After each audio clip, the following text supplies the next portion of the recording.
नमस्कार दोस्तों, पाथफाइंडर पर आप सभी का स्वागत है। मेरा नाम निधि है। दोस्तों, दुबई दुनिया को चौंकाने से कभी नहीं चूकता।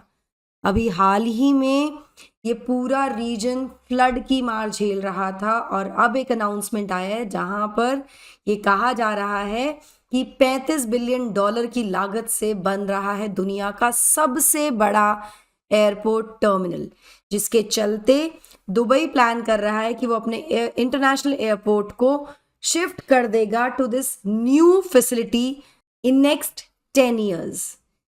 क्या है पूरा प्रपोजल, क्या कहा जा रहा है, क्यों ऐसा डिसीजन लिया जा रहा है, इन सब चीजों के बारे में आज हम डिस्कस करने वाले हैं। शुरुआत करते हैं विद द न्यूज।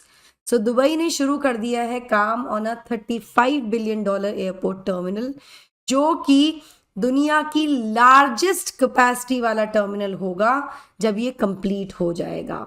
इस संबंध में दुबई के prime minister and vice president Sheikh Mohammed bin Rashid Al Maktoum ने कहा कि जो नया टर्मिनल है ये 5 गुना ज़्यादा बड़ा होगा of the current Dubai International Airport, और साथ ही ये हैंडल कर पाएगा up to 360 million passengers annually.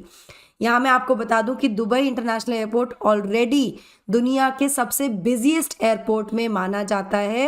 It is amongst one of the busiest airports, और यहाँ जो नया टर्मिनल बना रहे हैं वो 5 गुना ज़्यादा बड़ा होगा और 260 मिलियन पैसेंजर्स को हैंडल करने की इसमें क्षमता होगी। इस संबंध में जो रूलर है उन्होंने कहा कि हम बिल्ड कर रहे हैं एक ऐसा project for the future generations, ensure कर रहे हैं continuous and stable development of our children and their children in turn. ये उन्होंने एक ऑनलाइन स्टेटमेंट में कहा। साथ ही यहाँ पर एक पूरा आप देख रहे होंगे अपनी स्क्रीन पर कुछ डिटेल्स हैं जहाँ पर इसके बारे में कुछ हाईलाइट पॉइंट्स हमने मेंशन किए हुए हैं, जैसे कि 260 मिलियन पैसेंजर कैपेसिटी होगी, इसमें 5 पैरेलल रनवे होंगे with highest operational specifications, 5 passenger terminal buildings होंगी, 5 गुना साइज है इसका। अगले 10 साल में जो दुबई इंटरनेशनल एयरपोर्ट के ऑपरेशंस हैं उनको ट्रांसफ़र कर दिया जाएगा इस नए एयरपोर्ट पर।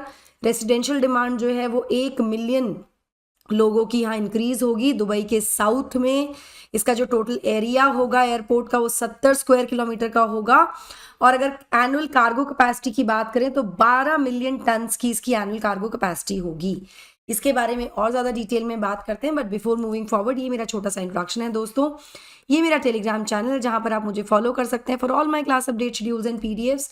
अनअकैडमी सेंटर के जो रिजल्ट्स हैं हमारे ऑनलाइन एंड ऑफलाइन जो कोर्सेज हैं वो अमेजिंग रहे हैं इस साल भी। जब यूपीएससी सीएससी 2023 का रिजल्ट अनाउंस हुआ, अपनी स्क्रीन पर आप देख ही पा रहे हैं, 315 से ज़्यादा लर्नर्स ने क्वालिफाई किया जो किसी ना किसी रूप से हमारे प्लेटफॉर्म से जुड़े हुए थे। आप भी इसका एडवांटेज ले सकते हैं, आप भी अनअकैडमी आई इस एडवांटेज का हिस्सा हो सकते हैं जहां आपको बहुत सारे बेनिफिट्स मिलते हैं, जैसे कॉम्प्रहेंसिव कवरेज मिलती है फॉर जीएस।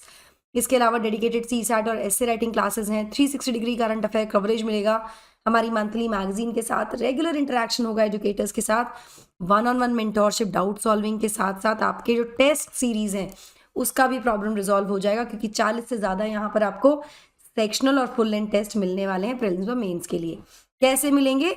हमारे सेंटर्स पर विजिट कीजिए और एनरोल कर लीजिए हमारे कोर्सेज में। यहाँ मैं आपको बता दूं कि दिल्ली में हमारे 2 सेंटर्स हैं, राजेंद्र नगर और मुखर्जी नगर में। वहीं यूपी में भी एक सेंटर है हमारा सिविल लाइंस प्रयागराज में, आप सेंटर विजिट कर सकते हैं। सारी details, the numbers, the addresses are given in the description box. आप वहाँ से नंबर्स भी ले सकते हैं या नंबर्स पर भी कॉल कर सकते हैं फॉर ऑल योर क्वेरीज, और अभी जाकर एनरोल कर लीजिए so that you get chance to get your preparation in the right direction with the best educators. चलिए, ये जो अनाउंसमेंट किया गया है यहाँ पर ये बताया गया है कि जो नया एयरपोर्ट होगा उसमें 5 पैरेलल रनवेज होंगे और 400 एयरक्राफ्ट गेट्स होंगे, जो कि फिलहाल जो करंट सेटअप है जिसमें से 2 रनवेज हैं दुबई इंटरनेशनल एयरपोर्ट में, उससे कंट्रास्ट होगा, मतलब उसके विपरीत बहुत बड़ा इसको बनाया जा रहा है। यहाँ पर एमिरेट्स जो यूएई का फ्लैगशिप कैरियर है उसकी फाइनेंशियल बीइंग, वेल बीइंग कहीं ना कहीं हमेशा से ही की इंडिकेटर रही है ग्लोबल एविएशन इंडस्ट्री की और दुबई की जो ब्रॉडर इकोनॉमिक स्टेबिलिटी है उसकी। तो ये कहीं ना कहीं डिफाइन करता है कि क्या स्थिति है, ठीक है। तो जो भी चैलेंजेस पैंडेमिक के दौरान आए हैं उसको बेहतरीन तरीके से फेस किया है दोनों ने ही, दुबई और एमिरेट्स ने, और स्विफ्टली रिबाउंड किया है अपने जो टूरिज्म है उसको एग्रेसिवली प्रमोट करके। मतलब ऐसे समय में जहां कुछ देश कॉशियसली रिकवर कर रहे थे, यहां पर इन्होंने एग्रेसिवली प्रमोट किया अपने टूरिज्म को और रिबाउंड किया।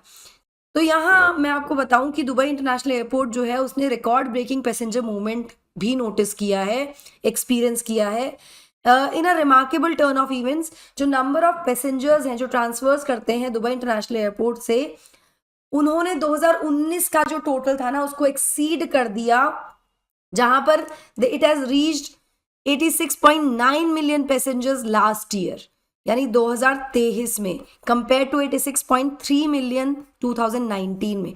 तो इसको इन्होंने सुपरसीड कर दिया, उससे आगे बढ़ गए हैं। अगर रिकॉर्ड पैसेंजर्स, अगर हम ट्रांसफर्स की बात कर रहे हैं, पेंडेमिक से पहले एयरपोर्ट ने एक्सपीरियंस किया था अपना बिजिएस्ट ईयर इन 2018, जहां पर रिकॉर्ड किए गए थे 89.1 मिलियन पैसेंजर्स जो यहाँ से ट्रांसफर्स कर रहे थे। हाउएवर 2022 जो पेंडेमिक वाले साल थे, यहाँ पर ये फिगर ड्रॉप हो गया तो 266 मिलियन पैसेंजर्स, क्योंकि there were a lot of disruptions which were caused by the global health crisis. So यहाँ पैसेंजर्स ने जो ट्रांसफर्स किया वो नंबर तो इंक्रीज हुआ है, वो आंकड़े तो बढ़े ही हैं। साथ ही दुबई ने अनाउंस किया हाल ही में फरवरी में अपने बेस्ट एवर टूरिज्म नंबर्स को, जिसमें बताया गया कि Dubai hosted 17.15 million international overnight visitors इन 2023। तो मतलब जो टूरिज्म है उसमें भी बढ़ोतरी यहाँ देखने को मिली है और ये बेस्ट एवर टूरिज्म नंबर्स यहाँ पर बताए जा रहे हैं। अब आवश्यकता क्यों है एयरपोर्ट की, नए एयरपोर्ट की? देखो, जैसे कि हम नंबर ऑफ पैसेंजर्स की बात कर रहे हैं, टूरिज्म की बात कर रहे हैं, जिस तरह से वो बाउंस बैक हुआ है, तो यहाँ पे दुबई इंटरनेशनल एयरपोर्ट जो रहा है वो वर्ल्ड्स बिजिएस्ट एयरपोर्ट रहा है for international travel for 10 consecutive years. अब दुबई एक ऐसा सेंटर है, एक ऐसा एयरपोर्ट है जहाँ पे बहुत सारे ट्रांजिशन फ्लाइट्स भी देखने को मिलते हैं, जिसके चलते बिजिएस्ट एयरपोर्ट की कैटेगरी में आता है। और इसकी वजह से ये पूरी की पूरी फैसिलिटी जो है, इसकी जो कैपेसिटी है, उस पर स्ट्रेन मतलब थोड़ा दबाव पड़ा है, भार पड़ा है, जिसको ध्यान में रखते हुए ये नए एयरपोर्ट की बात आ रही है ना। ये जो अल मखतूम इंटरनेशनल एयरपोर्ट DWC है, दुबई वर्ल्ड सेंट्रल अल मखतूम जो एयरपोर्ट होगा, ये लोकेटेड है अप्रॉक्स 45 किलोमीटर्स फ्रॉम DXB यानी दुबई इंटरनेशनल एयरपोर्ट। और इसमें ऑपरेशंस जो हैं वो 2010 से ही शुरू हो गए थे, लेकिन एक सिंगल टर्मिनल के साथ। अब इसको ही बढ़ाने की बात की जा रही है। पेंडेमिक के दौरान भी इसने एक पार्किंग फैसिलिटी की तरह काम किया था एमिरेट्स के एयरबस A380s के लिए और बाकी एयरक्राफ्ट के लिए, और ग्रेजुअली इसने रिज्यूम की थी activity with cargo and private flights in the ensuing period. ठीक है, एडिशनली ये जो एरिया है जहां पर ये नया टर्मिनल बन रहा है, ये होस्ट करता है जो 2 बार जो होता है दुबई एयर शो साल में, और साथ में इसमें काफी बड़ा स्पेस है in the surrounding desert for expansion. मतलब काफी स्पेस है इसमें जिसको एक्सपैंड यहाँ पर किया जाने की प्लानिंग की जा रही है, इसको एक्सपैंड किया जाएगा। ठीक है, यहाँ जो दुबई के रूलर हैं उन्होंने क्या कहा है इसके बारे में? ऑफ कोर्स एक जब बड़ा एयरपोर्ट आ रहा है तो पूरी की पूरी सिटी बनाई जाएगी around the airport in Dubai south. Dubai के साउथ में ये बन रहा है, जैसा कि मैंने आपको दिखाया भी था मैप में। यू कैन सी यहाँ पर है दुबई इंटरनेशनल एयरपोर्ट और इसके साउथ में है ये। तो यहाँ पूरा का पूरा एक सिटी बसेगा, जिसके बाद एक्सपेक्ट किया जा रहा है कि जो डिमांड है फॉर हाउसिंग वो कम से कम 1 मिलियन लोगों के लिए होने वाली है। मतलब इतने लोग यहाँ पर घर बनाएंगे, इसकी डिमांड बढ़ेगी। साथ ही जो पूरा एरिया है, it will host the world's leading companies in the logistics and air transport sectors, ये भी यहाँ पर कहा जा रहा है। यहाँ इन्होंने थोड़ा पास्ट की बात भी की, जब 2009 में दुबई ने एक फाइनेंशियल क्राइसिस झेला था, जिसके बाद ग्रेट रिसेशन आ गया था, एंड उसके बाद आबू धाबी को, सिटी स्टेट को, मतलब दुबई को $20 बिलियन का बेल आउट भी देना पड़ा था। तो ऐसा करने का प्लान पहले भी रहा होगा, लेकिन इस पूरे फाइनेंशियल क्राइसिस के दौरान ये पूरा का पूरा जो मूव था, जो प्लानिंग थी, it was put at halt, रोक दिया गया था इसको। यहाँ मैं आपको बता दूं, जो मैंने आपको शुरुआत में बताया था कि ये अनाउंसमेंट ऐसे समय पर हुआ है जब दुबई ऑलरेडी रिकवर कर रहा है after the heaviest rainfall ever recorded in UAE, which has disrupted flights and commerce for days in this entire area. तो ऐसे में काफ़ी पॉजिटिव न्यूज़ है for the people living in there and for people traveling who want to travel to Dubai or the nearby areas. तो आपको क्या लगता है इसके बारे में मुझे comment section में ज़रूर बताइएगा. That will be all from my side. I hope you like the session. Do not forget to like, share and subscribe to the channel, and also hit the bell icon so that you get notification about our latest updates. Thank you so much. God bless. Take care. Bye-bye.